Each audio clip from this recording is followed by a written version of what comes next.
Бүгін күні мемлекет басшысы жариялаған Таза Қазақстан экологиялық акциясы еліміз үшін азаматтық жауапкершілікті арттыратын маңызды бастама болып отыр. Ақтөбе қаласының дамуына бағытталған іргелі жобаларымыз осы республикалық науқанның мақсат мұратымен үндеседі. Сондықтан бүгінгі баяндамамды Таза Қазақстан акциясы аясында жоспарлаған жұмыстардан бастауға рұқсат етіңіздер. Акция аясында наурыздың 28-нен бастап қалада 2 айлық тазалық науқаны жарияланды. Бүгінгі күнге дейін өткен 5 сенбілікте 14 мыңнан астам адам қатысып, 15 мың тоннадан астам қоқыс шығарылды. Оған 120 арнайы техника жұмылдырылды. Акцияның негізгі мәні қала аумағын жасыл белдеуін арттыру. Сенбіліктер кезінде 4 мыңнан астам ағаш отырғызылды. Осы аптада Қазхром кәсіпорнымен бірге қосымша тағы 2 мың дана тал отырғызылатын болады. Қалада тазалық пен тәртіп мәдениетін қалыптастыру, тұрғындарға қоршаған ортаны қамқорлауды насихаттау мақсатында Менің Ақтөбем байқауы жарияланды. Ең үздік ауланы, ең үздік үйді өзгелерге үлгі ететін байқауға тұрғындар арасынан қызығушылық жоғары. Аула сыпырушыдан бастап көп қабатты үйлердің тұрғындары, кәсіпорындар ұжымдары белсене қатысуда. Таза Қазақстан акциясы аясында Ақтөбеде атқарылатын жобалардың бірі экологиялық саябақ ашу. Бұл мақсатқа Қарғалы өзенінің бойында орналасқан Садовый тұрғын алабы маңынан жалпы ауданы 8 гектар жер учаскесі белгіленді. Саябақты абаттандыруға тек қана экологиялық таза және табиғи материалдар пайдаланылады. Саябақ жолдары өзен бойындағы жер бедеріне, яғни рельефке сәйкестендіріліп, адамдардың демалысына арналған алаңқайлар табиғи материалдардан жасалатын болады. Қаланы көркейтуге жанашыр кәсіпкерлер мен ірі кәсіпорындар да үлес қосуда. Олар асхат пелешұлы қоғамдық кеңістіктерді абаттандыру, тозығы жеткен саябақтарды жаңарту туралы сіздің тапсырмаңызды орындау мақсатындағы жобаларымызға демеуші болып келеді. 3 жылдан бері оңтайлы тәжірибе биылда жалғасын тауып, 26 жылға кемінде 26 жобаны жүзеге асыру көзделіп отыр. Атап айтқанда, Әлия Молдағұлова даңғылы бойындағы Мәңгілік алау монументіне жалғасатын скверді Вибромастер компаниясы абаттандырып, бар нысандарды қалпына келтіреді. Қазпочта алдындағы алаңда Стандарт-строй серіктестігі жасатып береді. Өздеріңізге белгілі, қаланың орталық даңғылында тұрған бұл участке күтімді қажет етеді. Мәңгілік ел көшесі бойындағы Алияны Намат құрылыс компаниясы абаттандыруды міндетіне алып отыр. Және де Есет Батыр көшесінде орналасқан гуманитарлық колледж алдындағы алаң Рамазан құс кәсіпорны есебінен жөнделіп, сол жердегі собырқақ қалпына келтіріледі. Қоғамдық кеңістіктерді абаттандыру жұмыстары қаланың әр бөлігінде жүріп жатыр. Соның ішінде ескі қаланы да қамтитын болады. Мәселен, вокзал маңындағы ретропарк Слар жауапкершілік шектеулі серіктестігі жаңартатын болады. Ол жерде асфальт төселеді, жарықтандырылады, өзге де парк жиһаздары жаңартылады. Бөгенбай Батыр көшесіндегі автотұрақтың орнына БДХР компаниясы тұрғындардың демалысына арналған заманауи рекреациялық аймақ салып беретін болады. Өзіңіз білесіз, Асхат Пелешұлы, бұл екі автотұрақ қаланың әуежай жағынан кіреберісінде тұрды. Олар шаһарымыздың келбетіне кері әсер еткендіктен орнына саябақ салу туралы шешім қабылданды. Қаланың көнекөз тұрғындарына белгілі Алтынсарин көшесіндегі бұрынғы мұражай қасындағы бос жатқан шағын участке демалыс аймағына айналдыру жоспарланды. Ол жерді абаттандыру жолға сисім жауапкершілік шектеулі серіктестігі міндетіне алып отыр. Қаланың тарихи аудандарының бірі Жылгардок ауданы да назардан тыс қалмады. Қалалық мәдениет үйі алдындағы сквер жаңартуды қажет етіп тұрғаны белгілі. Бұл скверді Қала Транс серіктестігі қалпына келтіретін болады. Бұдан бөлек Жылгардок базары аумағында талдар өсіп, бос жатқан аумақты саябаққа айналдыру туралы тұрғындар тарапынан ұсыныс түсті. Тұрғындардың қалауын Алихан Ойл серіктестігі қолдап, биыл жаңа саябақ салып беретін болады. Нұр ғасыр мешітінің алдындағы тозығы жеткен брусчатка төсеніші Зерде керамика компаниясы жаңасына ауыстырып беруді міндетіне алып отыр. 5 шағын ауданында орналасқан Бақыт аллеясы да жаңартуды қажет етеді. Сондықтан бұл жерде автомаркет 04 кәсіпорны жұмыс жүргізіп, аллеяға жаңа дем береді.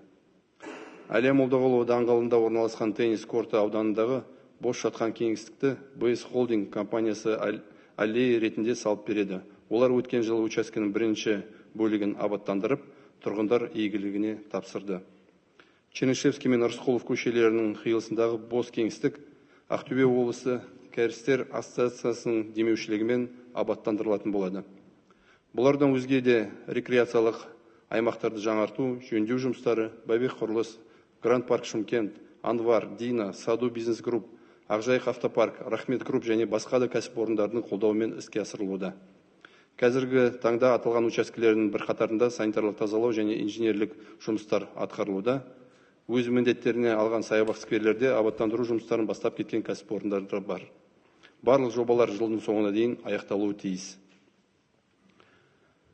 Биыл қала тұрғындары күткен жобалардың бірі қоныс спорт кешені ауданындағы сквердің құрылысы толық аяқталады. Қазіргі таңда мердігер компания Интерстиль анықталған кемшіліктерді жою бойынша жұмыстарды жүргізуде.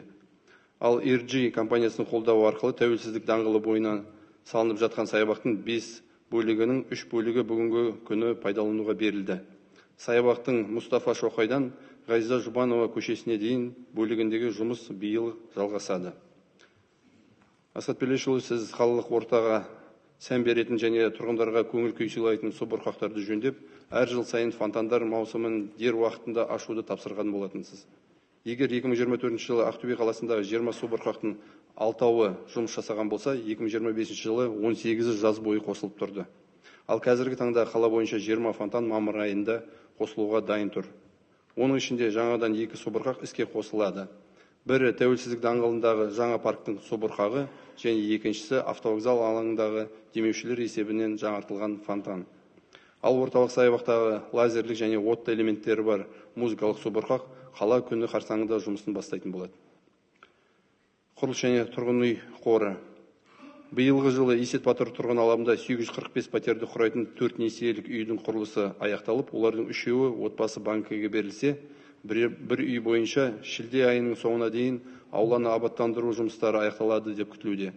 Одан бөлек 891 пәтерді құрайтын 6 несиелік тұрғын үйдің құрылыстары жыл соңына дейін аяқталып, және 571 пәтерлі 2 облигациялық несие есебінен жаңа үйлердің құрылыстары басталатын болады. Сонымен қатар кезекте тұрған халықтың әлеуметтік осал топтарын пәтермен қамтамасыз ету мақсатында облыстық бюджеттен 2,5 миллиард теңге бөлініп, қазіргі таңда 128 пәтердің 69-ы сатып алынды. Инженерлік желілерге тоқталсам, бүгінгі күнге қаланың 39 тұрғын алабы ауыз сумен қамтамасыз етілді, және биыл қосымша 3 тұрғын алапта су желісінің құрылысы жалғастыруға 2 миллиард теңге бөлініп отыр. Оның ішінде жаңа қоныс 5, Рауан 2 және Шиелісай 1 мен 2 тұрғын алаптарын сумен жабдықтау желілерін салуға бөлінді.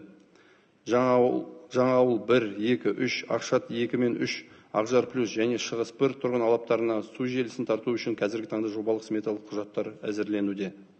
Ал бауырластар 3 пен 5 және жаңа қоныс 3 пен 4 тұрғын алаптарында су қоры жеткіліксіз болып отыр. Асхат Төлешұлы, өзіңізге белгілі, Қондақтықыр және Моисеев жобалар жүзеге асқаннан кейін ғана бұл тұрғын алаптарға су желісін тарту мүмкіндігі болады. Газ бен электр жүйесіне осы жылы Сазды 3 тұрғын алабына газ желісін жүргізу жұмыстары жалғасын табуда, және де жаңа ауыл 3 тұрғын алабы бойынша жобалық сметалық құжаттамасы әзірленуде. Осы аталған 2 жобаның аяқталуы қаладағы 54 тұрғын алаптың толықтай газбен қамтамасыз етуге мүмкіндік береді. Электр жүйесімен бүгінгі күнге 49 тұрғын алап қамтамасыз етілді, және 3 елді мекен бойынша жұмыстар жүргізілуде. Атап айтсам, Сазды 3, жаңа ауыл 1 және Батыс 3 ықшам ауданында электр желілерін салу жұмыстары жалғасын табуда. Сонымен қатар бүгінгі күні Батыс шағын ауданында электр беру желілерін мен трансформаторлық қосалқы станциясы құрылысының жобалық сметалық құжаттамасы дайын. Жобаның құны 74 миллиард теңге. Аталмыш трансформаторлық станцияны іске қосқан жағдайда ықшам аудан үздіксіз электр желісімен толықтай қамтамасыз етілетін болады. Сонымен қатар Парасат және Ақжар 2 тұрғын алаптары бойынша жобалық сметалық құжаттама әзірленуде, яғни корректировкадан өтуде қазіргі жағдайда. Жолға келетін болсақ, биыл жол жұмыстары бағытында 2025 жылдан ауыспалы 24 жоба жалғасады. Соның ішінде 15 жоба құрылысы және реконструкция, 4 жоба күрделі жөндеу және 5 жоба орташа жөндеу бағытында. Аталған 24 жобаға былтырдан бері 37,6 миллиард теңге бөлінді, жұмыстар қаржыландыруға сәйкес жүзеге асырылатын болады. Биыл 18 көшені қамтитын жалпы құны 15,9 миллиард теңге болатын орташа жөндеу жұмыстарының 3 жаңа жобасы әзірленді. Бұл жұмыстарды бастап кетуге бюджеттен 1,5 миллиард теңге қаржы бөлінді. Аталған жобалар аясында қала тұрғындарының көкейінде жүрген, мысалы, Қоқыс полигонына баратын жол, Есет Батыр ықшам ауданына бағытындағы тас жол, Тургенев, Нариманов көшелер сияқты маңызды жолдарды жөндеу қарастырылды. Биыл Илецкая көшесі мен ГМЗ және Авиатор ауданынан еріген суларды бұруға арналған кәріз құрылысы жобалары жалғасады. Бұл жұмыстарға 700 миллион теңге қарастырылды.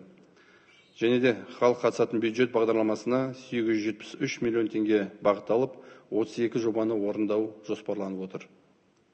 Одан бөлек, сіздің тапсырмаңызға сәйкес, жаяу жүргінші жолдарын төсеу жұмыстарын жалғастыру мақсатында 2 ауданға 1 миллиард теңге бөлініп, 28 мың шаршы метр тротуар төсеу жоспарлануда. Бұл жұмыстар Әбілқайыр хан даңғылында, Уәлиханов, Әйтеке би, Шернияз, Жанша Досмұхамедұлы, Лермонтов және Гастелло көшелерінде, Есет Батыр тұрғын алабының 2-ші шағын ауданында жүргізілетін болады. Сонымен қатар Қошсай мен бауырластар 2 тұрғын алаптарының бойындағы тас жолдар жарықтандырылып, көшелерді жарықтандыруды модернизациялау жобасы жалғасын табатын болады. Қаламызды дамыту мақсатында өздеріңізге белгілі Алтын Орда қоғамдық іскерлік орталығы бой көтеруде. Ол жерде драма театр, жаңа стадион, көп функционалы спорттық арена және 59 гектарлы саябақтан басқа жеке инвесторлар есебінен тұрғындарға қажетті нысандар салынатын болады. Бұл нысандардың жобаларын өңірлік комиссия мақұлдаған болатын. Атап айтатын болсақ, осы аймақта ауданы 6 гектар алатын Сая парк сауда ойын-сауық орталығы салынады. Бұл ауқымды заманауи кешенде тұрғындардың демалысы үшін қолайлы аймақтар, ойын алаңдары, кино залдары, сауда нүктелері орналасады. Сонымен қатар 4 жұлдызды Holiday Inn қонақ үйі салынатын болады. Туризмнің дамуына қажетті нысан. Шынжыр Urban City қоғамдық іскерлік аймағы салынады. Бұл аймақта қоғамдық тамақтану орындары, бизнес орталықтары, тұрғындардың серуендеуіне арналған аймақтар орналасатын болады. Әлем елдеріне қарқынды дамып келе жатқан падел теннис орталығы да осында бой көтереді. Бұл біздің тұрғындар арасында да бұқаралық спортты насихаттауға серпін береді. Новый City Ақтөбе компаниясы жаңа форматтағы сауда, ойын-сауық орталығы салынады. Бұл орталықта заманауи сауда нүктелері және ақтөбеліктердің демалыс уақытын өткізетін орындар қамтылады. Сонымен қатар қаланың өзге бөліктерінде инвесторлар есебінен дамыту мақсатында Мәметова және Сейітова көшелерінің қиылысында жаңа қоғамдық іскерлік орталық бой көтереді. Бұл жерде бизнес орталықтар, мейрамхана, дәмханалар кешені, цифрлық IT музей, коворкинг орталықтары және жасыл желекпен қамтылған скверлер аймағы болады. Асхат Төлешұлы, сіздің тікелей тапсырмаңызбен Ақтөбе қаласының әкімдігі шаһарымыздың бірыңғай сәулеттік келбетін жақсарту мақсатында Астана қаласының урбанистика орталығы және Парыз қорының қатысуымен 3 жақты келісімшарт жасасты. Нәтижесінде қаланың дизайн коды, брендбугі және көгалдандыру жарғысы қабылданатын болады. Бұл қаланы көркейтуге және реттеуге арналған маңызды құжат.